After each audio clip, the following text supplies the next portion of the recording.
Good morning, my friends. Do you do this?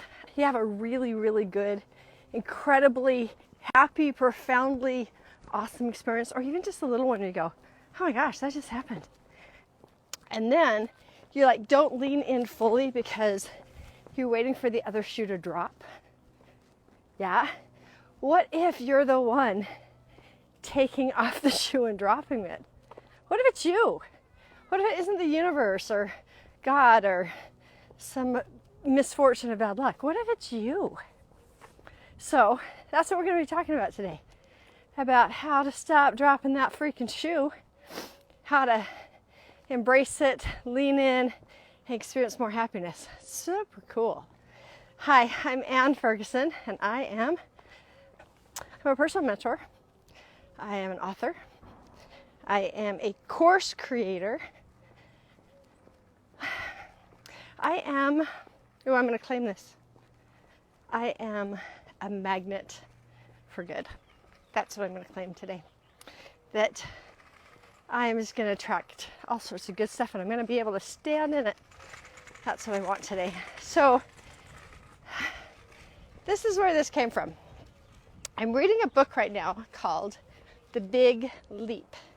And I've read it half-heartedly, whatever. A couple of years ago, I had a coach who told me to read it. I didn't read it. I listened to it. It was interesting, just it was kind of mildly interesting. Thought it was cool, but didn't really soak it in. And then I joined yesterday. How good can you stand it? 30-day challenge. And I went, you know what? I'm all in on this one. How good can I stand it? It's like a science experiment. Let's be real. How many of you guys know how deep and much crap you can take?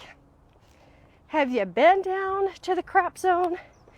Have you weeded yourself out? Have you gone, you know what? I rose above the crap. Are you always kind of a little bit worried you're going to go back into the crap on some level? Yeah. Okay, so how good can you take it? Because there's this thing called the law of polarity, which means that there's an equal and opposite high, right? So the crap things that you have experienced, you will always have an equal and opposite high. So many times I hear people that they're opposite down at the bottom. And someone say, well, there's always good on the other side of this. That is true. But what I'm wondering about is, are you afraid of heights? If you got so low, do you get dizzy? Because I get dizzy when things are going super good and I'm on that high. I go, holy cow, this is about as far as I can go. So in The Big Leap, I went and got the book so I could highlight and think and study in a different way. And there's a story about what was happening where this man kind of connected this principle. He said, you know what? I was happy. Things had gone really, really well in a business venture, and I was just sitting in the happiness of it. Then all of a sudden, I started thinking about my daughter. She'd left for college, and I started worrying about her. I started worrying, I started stressing, I started wondering if she was okay, if she had enough food, if her roommates were kind, if she was doing okay. I just went into all of this worry.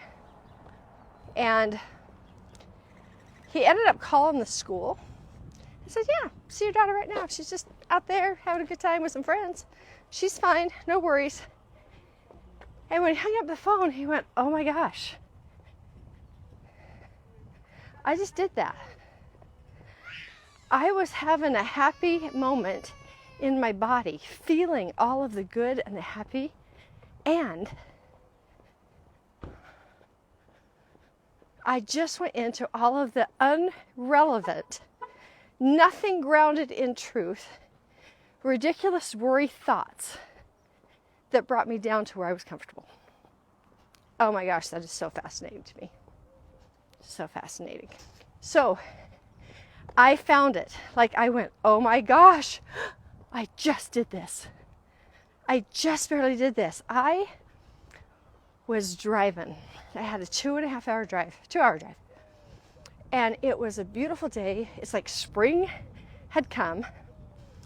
Everything was okay for me to go where I was headed. And my husband was in agreement. I had planned it. It was fitting into my day. It was going to really be a wonderful experience with God. I was going to go and sit in meditation, an instruction from God in a temple. And I had some, oh my gosh, Lauren Daigle, right? Had some Lauren Daigle blasting. And this is kind of an interesting fact. I don't listen to the radio. I don't listen to the radio when I'm driving. Very rarely do I have music on or listen. And part of that is because I want to control what comes into me. And so when the TV's on a lot or when radio's on a lot, I am actually vibrating with whatever is coming in. And sometimes I just really like my own thoughts. Sometimes I like to just hang out with me. And so I actually don't do a lot of radio, but this day I went, you know what? Let me find some Lauren Daigle. So went on iHeartRadio, and I found myself doing what I don't usually do.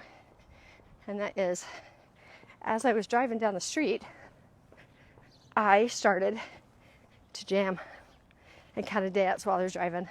I felt all the music in me. I felt the praise of God. I felt He's got me. And all of this joy, like joy, was all over in my body. I was playing. It was so much fun.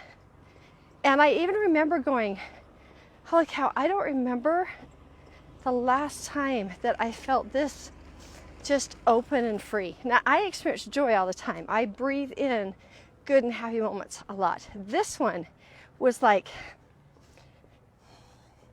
somebody turned on the heat of it. And I said to myself, holy cow, I'm so happy right now. Like, this is like really, really, really happy.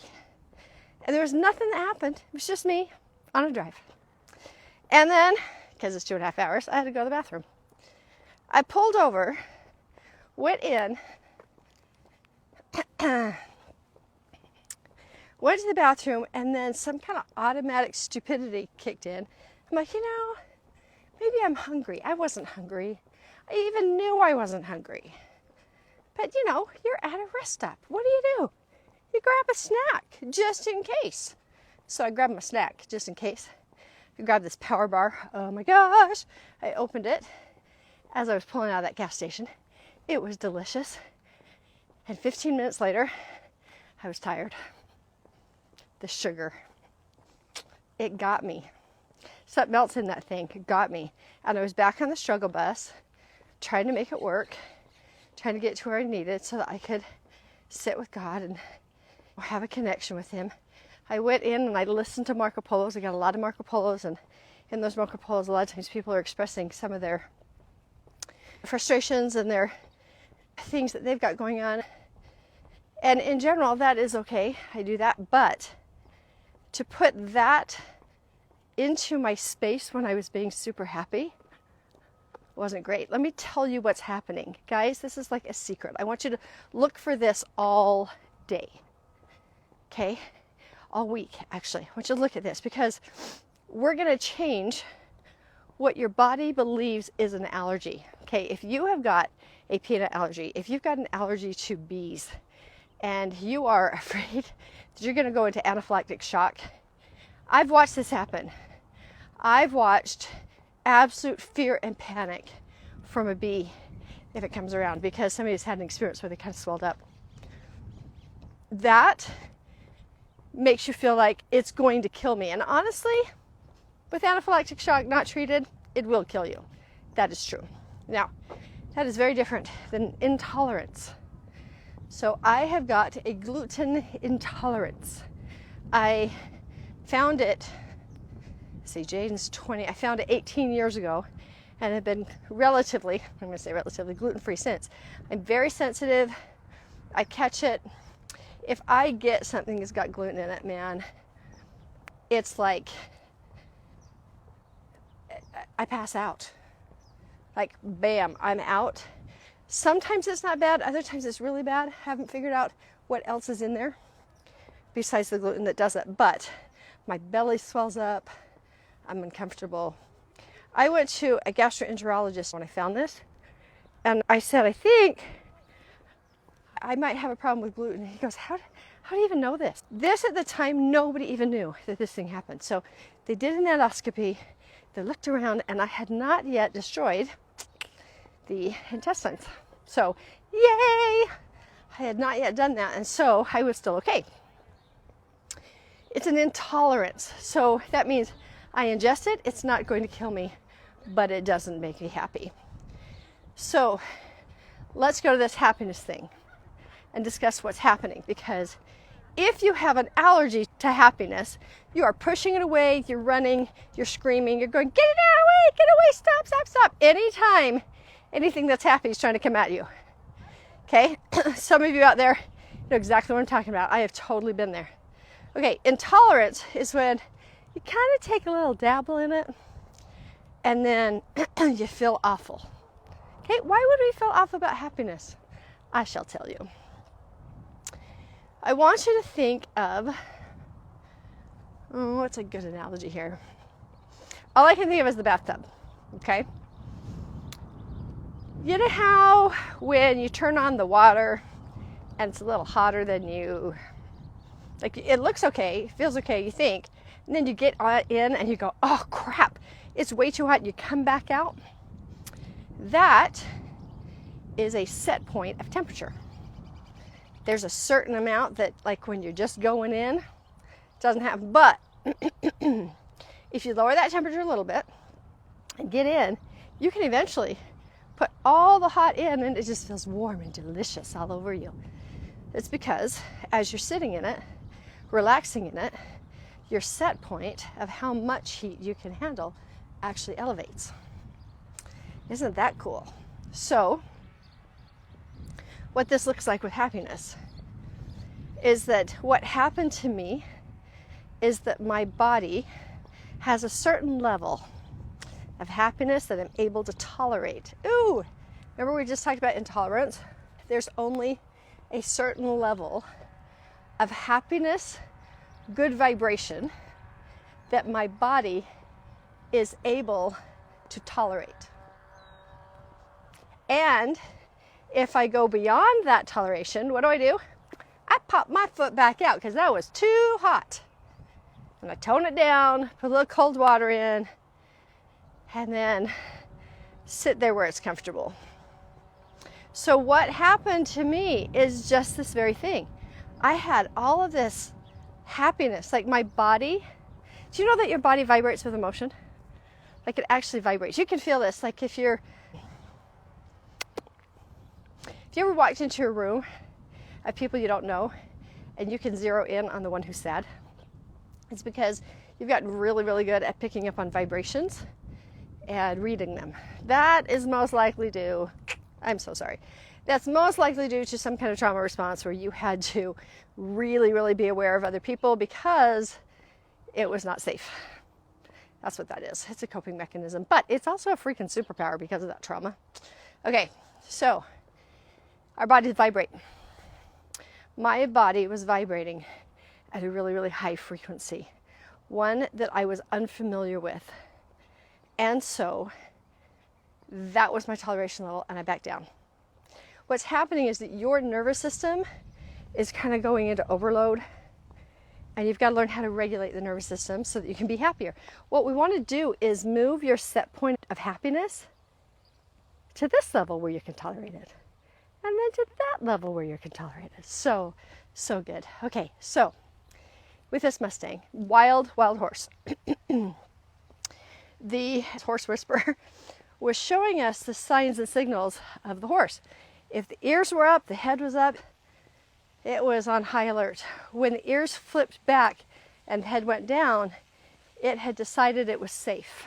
Now, he also talked about the fact that in a horse's brain, they don't have like a lot of the frontal cortex like we do. What our frontal cortex does is it helps us to plan. It helps us to see the future. Oh, it makes us ruminate in the past to make sense of the future, and sometimes that is not so good. He said that the horse only has that limbic system. So it's just what is what is. Like there's no time. He's only in the now. Right now is. And so when everybody was standing around this arena, nobody was moving and fussing and everything. What is I am safe. He says, you know, horses look for predators. They could be attacked. And so if there is some kind of stimulus that feels like it's going to attack, they go on high alert. And they're like, something's going to kill me right now. And then a few minutes later, nothing going to kill me, down. So he said, what we've got to do is get this horse to surrender into vulnerability. Now, I want you to think about that for just a minute. What does you surrendering into vulnerability mean? I experienced it today. At this retreat that we did breath work. I've never done it. It was the first time. It was really delicious and beautiful. In that setting, everybody else was doing it with me. It was a little bit vulnerable because it was new, but because there were people who understood what was going on and around me, I was fine to just explore. I want to say that again. Because there were people around me who understood, had experienced before, I was safe to explore it. So we laid down on the ground, did all this breath work, and they said, make a noise. When you exhale, let some noise come out too. And I was like, ooh, that's weird. But everybody else, there was a lot of people that were leaning into that vulnerability. What is that? Not having your voice heard. Now, I talk to you all the time. So I'm talking all the time, I'm processing, my voice is heard. However, there are things within me that I do not share. So this morning, I decided to get down and get some breath work. Turned on a YouTube video, and I did not want to experience vulnerability because I was afraid my husband and my son would make fun of me making noise as I breathed out if they heard me. Just like that, I was afraid. So there was vulnerability in that. Like, who's going to judge me? Who's going to make fun of me? Who's going to mock me? That's a vulnerable state, right? So he was saying this horse needs to learn that I'm safe to be vulnerable with. So when its ears went back and its head went down, he would approach the horse, just kind of coming in towards it. And then the horse would perk its ears up, put its head up, he would stop, and he would back away, giving the horse some space. I love that idea so much. Giving some space. So eventually he got to where he could come up and you could touch the horse, you could pet it. And the horse just stayed there. What was interesting is he loved on it. He went, I love you, you're fine, everything's good. And then, rather than moving in to try to get more, he turned his back and walked away from the horse. And you know what the horse did? Put its head down and started to follow him. I went, oh my gosh. Giving space to experience more vulnerability and have it be a good experience made that horse do that. So fascinating. So eventually, he was able to get around to the side of this horse and love all over him. And then he'd turn around, give him space to process. He said what's happening is that the nervous system that says, I'm going to die, is on overload. And so even though the horse opened up, I've got to give some space, some time and space for it to take care of its own emotional state. Let the emotions run and change the mind about the, I'm going to die right now. And then the horse would put his head down and come towards it. So then he moved to another side. This was really interesting because when he moved to the other side, the horse would go like this. It'd block him.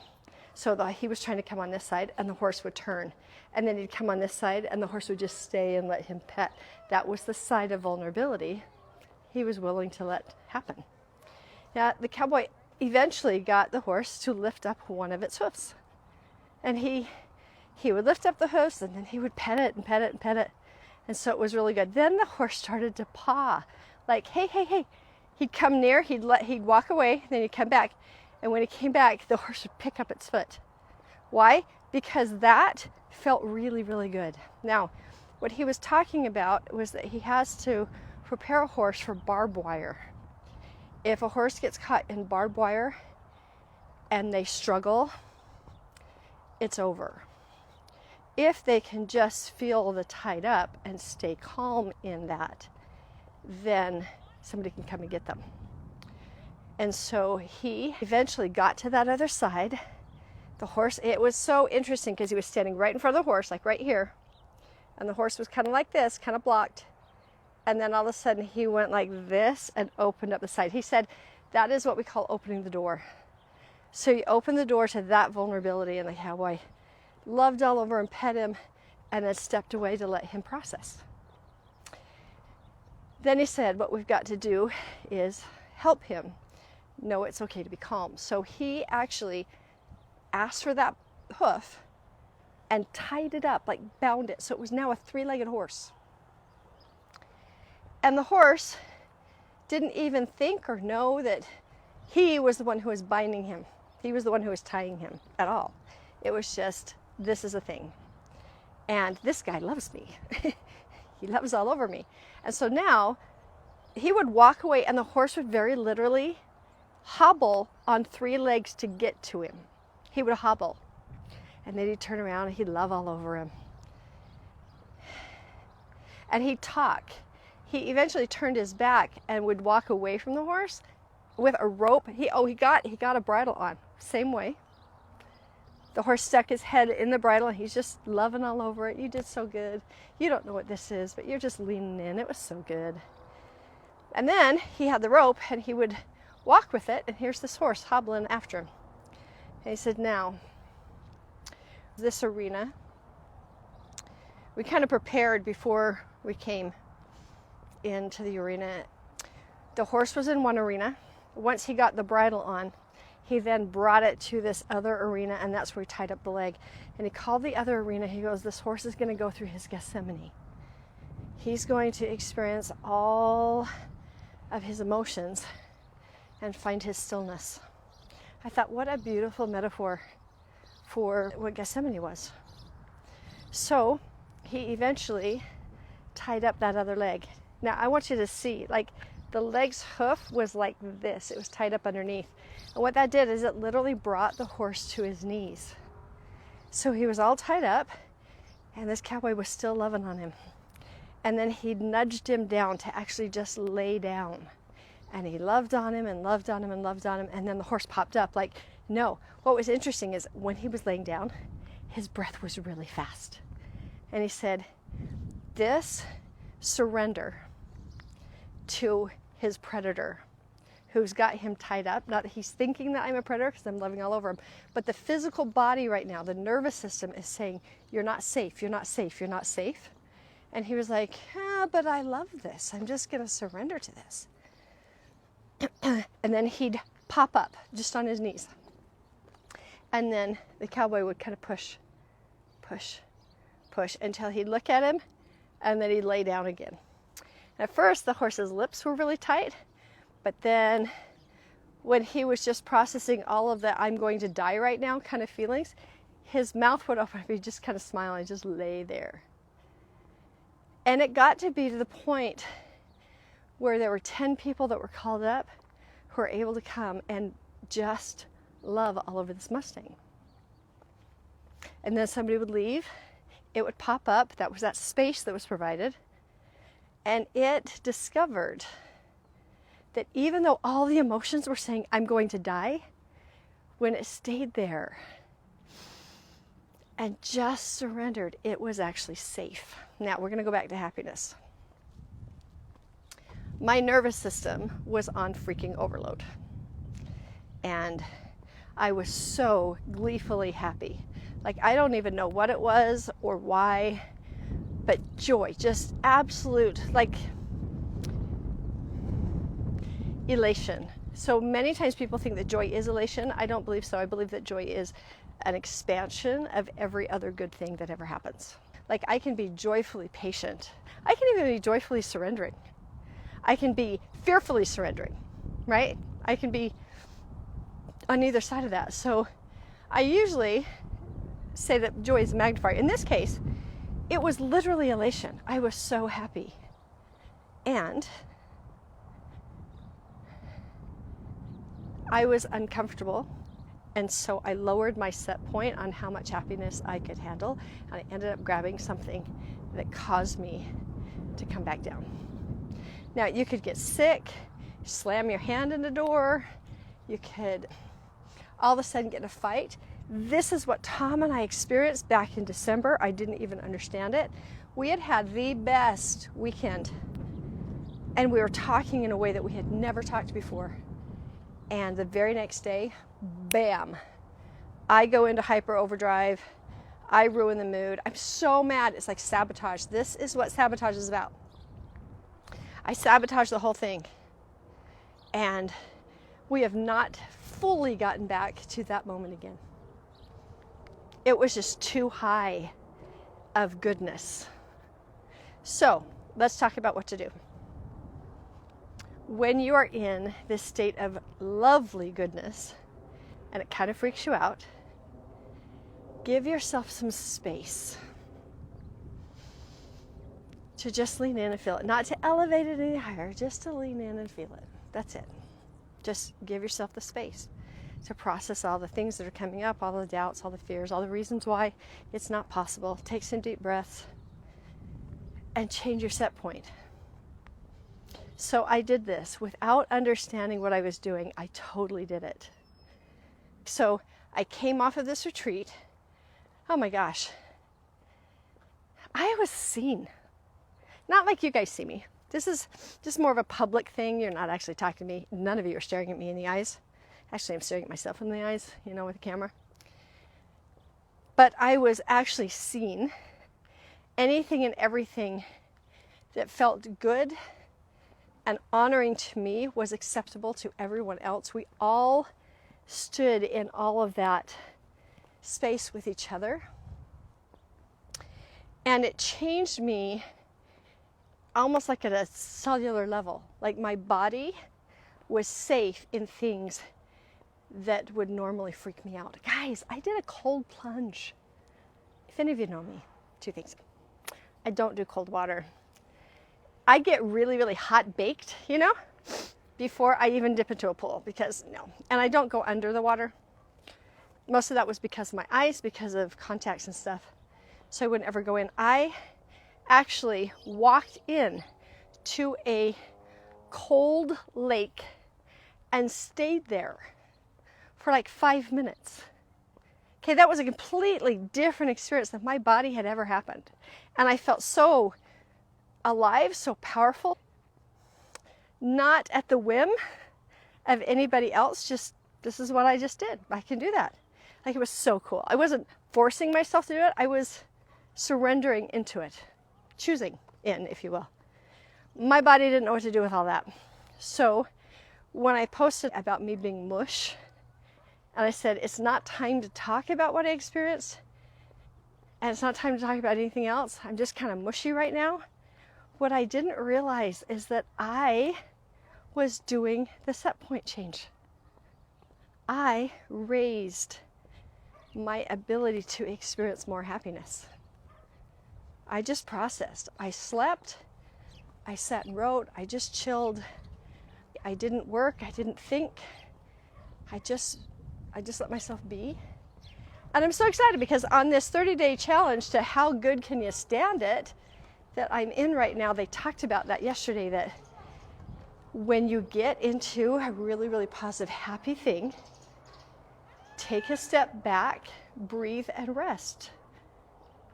Instead of going, oh, I've got to do more, I've got to prove that I can do this. When you go into overdrive and overwork and overtired, it's like you're kind of taking that set point back down. So that's what you're going to look for. Any kind of joyful, happy, or productive, like feeling really productive, feeling successful. People do this all the time with money, where you'll have a good set of money and you're like, oh, I have enough, and that feels so good. And then having enough is not familiar. And so there's a lot of spending that goes down so that you can get back into not enoughness that you're familiar with. Anybody? Anybody do that? Yep. Changing the set point of I have enough money, taking some deep breaths, and letting it just kind of be. Don't purchase anything. Don't restrict yourself. Just say, and there's money there. This is what it feels like when money is in my bank. This is what it feels like when I have enough. And most of the time, panic. I have enough, but tomorrow it's going to be gone. How many of you guys do that? You'll have enough money and you're so worried that it's going to go away. Your worry is you trying to bring yourself back down into a place that's normal and familiar. I'm going to give you a lot more of this kind of stuff as I experience this myself. Go onto my site and pick up the Big Leap and walk through some of this with me. Walk through what is your financial tolerance level? What is your happiness level? What is your relationship level? What is your being able to be seen level? This is part of the reason why I teach this. When you find a happy moment, stop, recognize it, breathe it in and tell your body it's okay. This is an okay thing to feel. What does this feel like when my kids are all happy and playing and everything's good? What does this feel like when I've got my feet in water and it's warm and I hear the water rushing down and nature's just so good? I'm going to breathe that in and I'm going to change my body's ability to handle it. That's our goal. So quit taking off the shoe and dropping it. You're the one. The other shoe's going to drop. You're the one that's dropping. And if you drop, just go, wow, that's fascinating that I dropped that. I'm kind of excited for another moment where I'm feeling really, really super happy like that. Like when I was on the way to the temple and not sabotage it, but see how long I can sustain that happy, how much I can let in.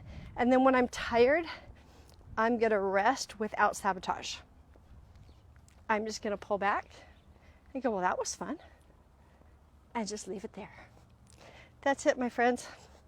Thank you for being here.